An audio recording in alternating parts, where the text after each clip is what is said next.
Yes, nkulamusizaako nnyo mukwano gwange najjo sinza obanga otuwuliriza bali kwekuumira ku Yugi Updates TV era ng'okola kyamaanyi nnyo okwekuumira ku mayengo gano. Kakati nno abaagabana omusimbi ogwagabibwa Pulezidenti Yoweri Kaguta Museveni tumuhabulwa gubase mu V. Oluvannyuma lwa Leader of Opposition Joel Ssenyonyi okuvaayo n'awandiika ekibaluwa ng'akiwandiikira IGP, Inspector General of Police. Amuwandikidde ekibaluwa kino ng'era ayagala wabeerewo okunoonyereza mu miliyoni 10 ezaagabibwa buli mubaka wa Parliament abakiraiminga nti nno baazifuna kubanga ezimu ziriko n'abaavaayo okwesoma nti bo bamaze dda okufuna ku miliyoni 10 ezaagabibwa Mwami Yoweri Kaguta Museveni.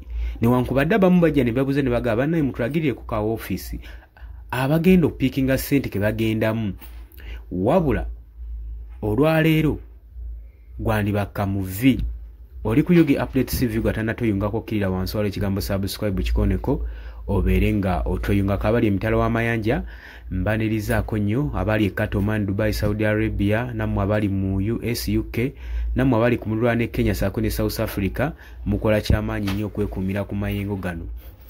Leader of Opposition Honorable Joel Ssenyonyi agenze maaso n'okuwandiikira IGP Inspector General of Police owa Government Betty Kamya amugamba nti wabeerewo okunoonyereza wabikolebwo investigation kwekyo ekyagambibwa okuba nga abaka ba Parliament bagabana public funds ezaagabibwa Mwami Yoweri Kaguta Museveni. Kakati wano Leader of Opposition Joel Ssenyonyi wasinzidde okusaba Inspector General of Police IGP akole okunoonyereza ku kigambibwa okubanga payments zino ezaakolebwa zaali illegal, tezaali mu mateeka. Aga miliyoni zino 10 ezaagabanwa abaka ba Parliament eri Mwami Yoweri Kaguta Museveni tezaali mu mateeka. Nno request eno ya followinze ku media report ne ku public statement ng'eraga nti ba MPs abaatwala ssente zino abaatwala omulidi gw'ensimbi nga guli unclear nga guliko ebyebuuzibwa bingi nnyo basobole okuba nga bakolebwako okunoonyereza. Mu bbaluwa gyawandiikidde IGP Joel Ssenyonyi agamba wabeerewo okunoonyerezebwa mu ngeri zonna ku nsonga zonna ez'okuusa ku payments zino era n'agenda mu maaso n'okikkaatiriza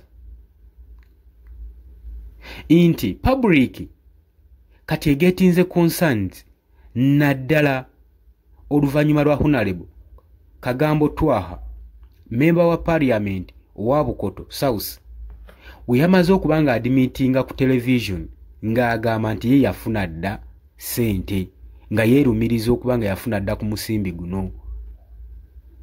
Oluvannyuma lw'ekyo oluvannyuma lwa Twaka okuba nga yeerumiriza kidrawinzewo tension era ne kidrawingawo ebibuuzo bingi nnyo era nga beebuuza origin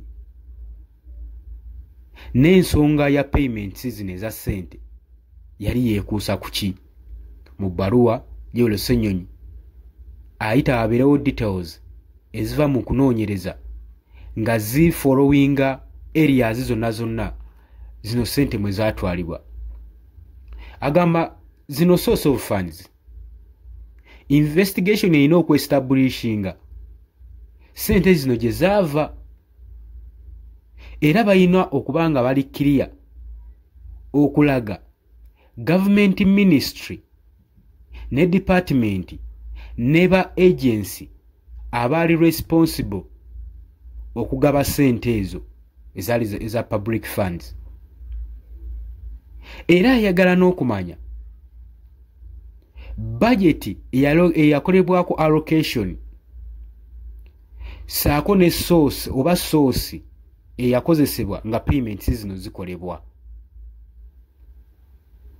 Kakati agamba mode of payment ebbaluwa ebuuza mulimu ebibuuzo bingi butya ssente zino bwe zaagabibwamu. Era lipooti esuggestinga ba MPs aba receiving payments za ssente zino Jero Ssenyonyi alaga nti nno zino zonna zaali illegal era n'ekikolwa kino kyali kiraga bulazi nti nno buno buli bwanguzi. Era agamba ba investigators abanoonyereza balina okuba nga kino bakitunulamu era bamanye ddi luddawa era n'engeri kisente zino gye zaagabibwamu era baani abeenyigira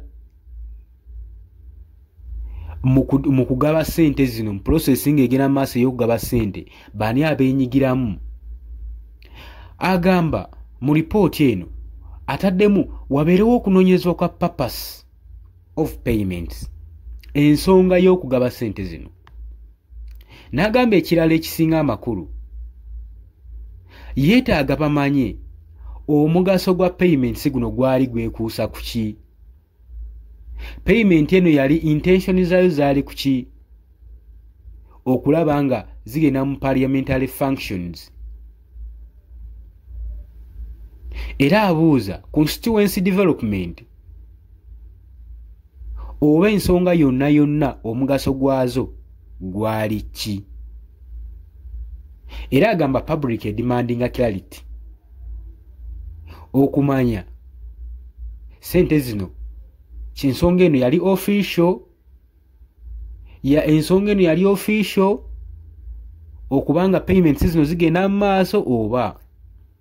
Agamba accountability and transparency erina okubeerawo era agenze mu maaso n'okukkaatiriza okunoonyereza ku payments zino ezaakolebwa okusinziira ku proper producer ne regulation